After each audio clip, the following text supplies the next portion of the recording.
में हमारे साथ जुड़े हुए उमेश बाबू। और आज माता रमाई जी की जयंती है, तो आप सभी को ढेर सारा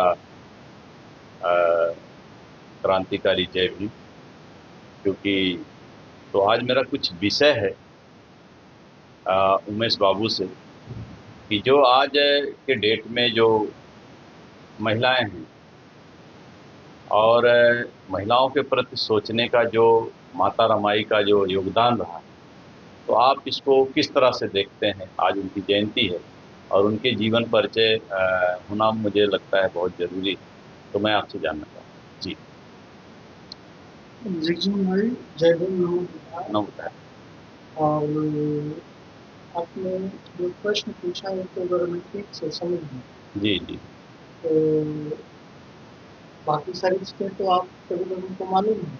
जी, जो विशेष फोकस करने की जो बात आपके सवालों में दिख रहा है जी, जी, कि आज की जो महिला है जी, और 100 साल 128वीं जयंती है, जी, तो 128 साल पहले जो महिला रही है या उसके पहले जो महिलाएं रही हैं, उनकी उनका सफ़र क्या रहा है जी, और किस तरह से वो गृहस्थी बसाने और जीवन को एक वैल्यू देना, एक मूल्य देना, जी, जी, को एक अर्थ देना, परिवार के महत्व को समझना और वो उस सफ़र में आज की महिलाएं कहाँ पहुँची।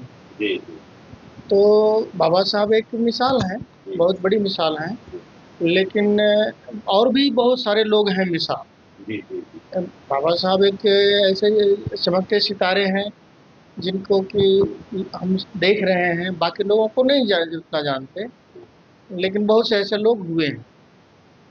तो और आज का जो सफ़र है, आज की जो महिलाएं हैं, जो हम जैसा अपने गांव में, शहर में और यूनिवर्सिटी में या कोई समाज में जो देख रहे हैं, सोशल मीडिया में भी बहुत सारी तस्वीरें आती हैं, कहानियाँ आती हैं। तो एक वो बात नहीं रही महिलाओं के अंदर पुरुषों को कोऑपरेट करने। जी, जी, एक फेमिनिज्म शब्द है जिसको बोलते हैं नारीवाद। जी। वाद मतलब बीमारी। अरे वाह! वाद जो है ना, आप सुने होंगे जी, गांव जी। में, बोले ये वादी हो गया है, हाँ, हाँ, मतलब इसको लत पड़ गई है किसी जी, चीज की, ये तो उसको बीमारी के कहा जाता है। लेकिन अब जब नारीवाद बोलते हैं और नारीवादी बोलते हैं तो महिलाओं को गर्व महसूस होता है। जी, जो चीज पुरुषवाद गलत है, मैं मान रहा हूँ उसको, लेकिन पुरुषवाद का अगर मतलब एक बेवकूफ आदमी है तो दूसरी बेवकूफी आप भी करने लगो, ये सही नहीं है। सही नहीं। तो पुरुषवाद के खिलाफ भी जो है बाबा साहब ने किया है, नारीवाद के खिलाफ भी किया है उन्होंने, लेकिन उसी को एक अलग तरीके से परोस करके आज महिलाओं को बहुत सारा नारीवादी बना दिया दिया गया है। और तरस आती है हमको उन प्रोफेसर साहब लोगों पर जो नारीवाद का गुणगान करते रहते हैं यूनिवर्सिटी कॉलेज में और पढ़ाते हैं बच्चे को। अब जो बच्चे पढ़ करके आगे जाएंगे तो क्या होगा उनका। तो जो बाबा साहब का पर हम दोबारा वापस आते हैं, बाबा साहब ने जो कुछ भी किया कर पाए, तो वो कर पाया इसलिए कि घर में परिवार का एक योगदान था, हाँ, एक कलह नहीं, वो एक सृजन का माहौल था।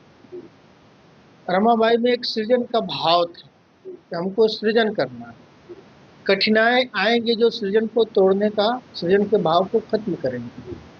लेकिन वो बाबा साहब को जितना आप याद करते हैं तो उतना ही श्रेय उनको भी जाता है जी, कि उन्होंने अपने उस भाव को कभी टूटने नहीं दिया, उस समर्पण को टूटने नहीं दिया।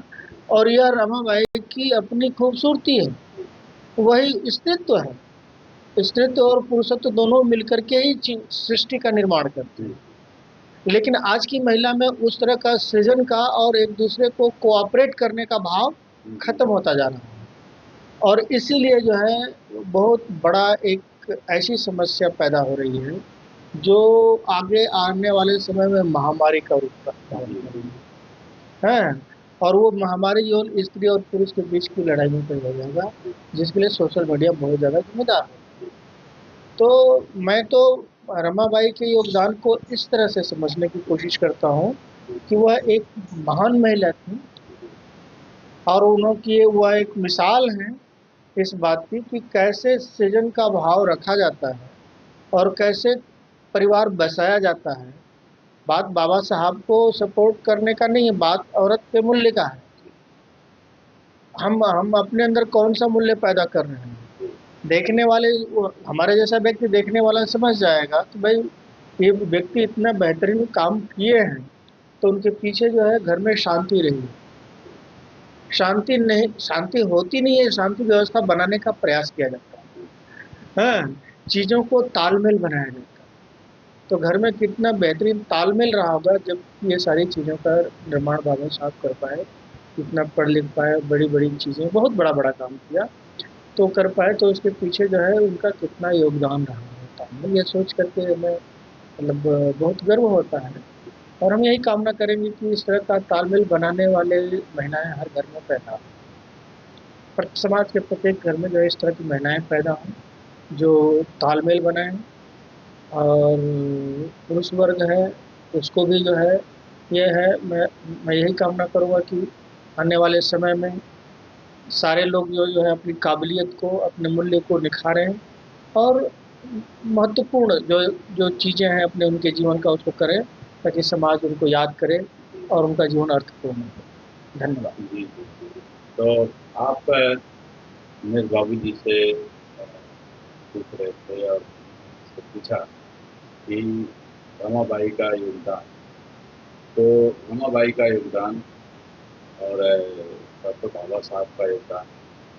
डॉक्टर बाबा साहब अम्बेडकर ने रमाबाई से शादी की थी 4 अप्रैल 1906 में। तो उन्होंने शादी हुई, उसके बाद उनका निर्वाण हो गया 1935 में। और जिससे साथियों आज उनकी जयंती के शुभ अवसर पर मैं तमाम देशवासियों को शुभकामनाएँ करता हूँ, मंगल कामनाएँ करता हूँ कि आप सब जो है करुणा मैत्री आप सब पर बनी रहे। मैं आप सभी साथियों से नमो बुद्धाय, जय गुरु।